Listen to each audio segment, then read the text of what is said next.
नमस्कार, आप सभी का स्वागत करती हूं। आप देख रहे हैं भारत 24। मैं हूं आपके साथ पूर्णिमा मिश्रा। लोकसभा चुनाव के नतीजों ने कई मायनों में देश की सियासत को बदल कर रख दिया है।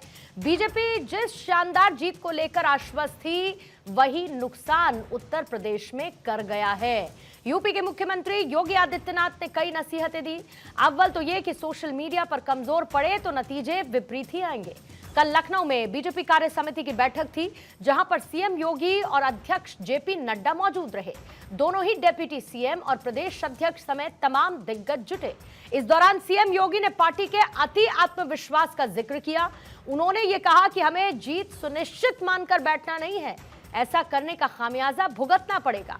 सीएम योगी ने विपक्ष की साजिशों का भी जिक्र किया, उनके दुष्प्रचार का जिक्र किया। यह कहा कि विपक्ष ने खूब अफवाह फैलाई, बीजेपी के खिलाफ वैसी बातें कही जिनका कोई वजूद नहीं था, लेकिन बैकफुट पर जाने की जरूरत नहीं है। बीजेपी इसे काउंटर नहीं कर पाई, यह भी कहा गया, और इसी के चलते विपक्ष का षड्यंत्र काम कर गया। हालांकि सीएम योगी ने साल 2027 के चुनावों और इसके साथ ही वहां ज्यादा करिश्माई जीत हासिल करने का दावा भी किया और विपक्ष को जवाब देने की बात भी की। जाहिर है आज कई सवाल हैं जिनको करेंगे चर्चा में शामिल आज की दहाड़ में, लेकिन उससे पहले आई प्रतिक्रिया। आप इस ताकत को जाति के नाम पर विभाजित करके सत्य को छिन्न भिन्न करने का जो पाप अभी चुनाव के दौरान हुआ है, हमें उससे सतर्क और सावधान होना होगा। और वहीं से मैं कहने के लिए आया हूं, सोशल मीडिया प्लेटफॉर्म, आखिर आपके पास सबके पास स्मार्टफोन है, लेकिन क्या कारण था कि जो षड्यंत्र हो रहे थे, जिस षड्यंत्र की आशंका दिखाई दे रही थी, उस षड्यंत्र को करने में वे विदेशी ताकतें और विरोधी सभी सफल हो गए। क्या कारण था? जिस विपक्ष ने चुनाव के पहले हिम्मत हार करके बैठ गया था, वो आज फिर से उछल कूद करने का कार्य कर रहा है।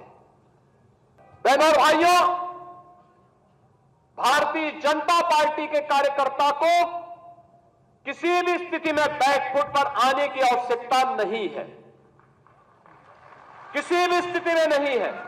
जीत का यह सिलसिला जो 14, 17, 19, 22 पंचायत चुनाव, नगर निकाय चुनाव, उपचुनाव में बना रहा, यही मोमेंटम 2027 में भी बनेगा।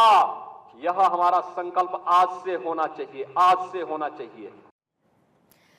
तो आज दहाड़ में सबसे बड़ा सवाल यही है कि क्या योगी के विजय मंत्र से और मजबूत होगी बीजेपी?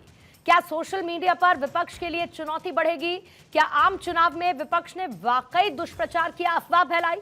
क्या अति आत्मविश्वास के चलते बीजेपी को नुकसान हुआ है? और क्या योगी की नसीहत से बदलेगी बीजेपी की रणनीति?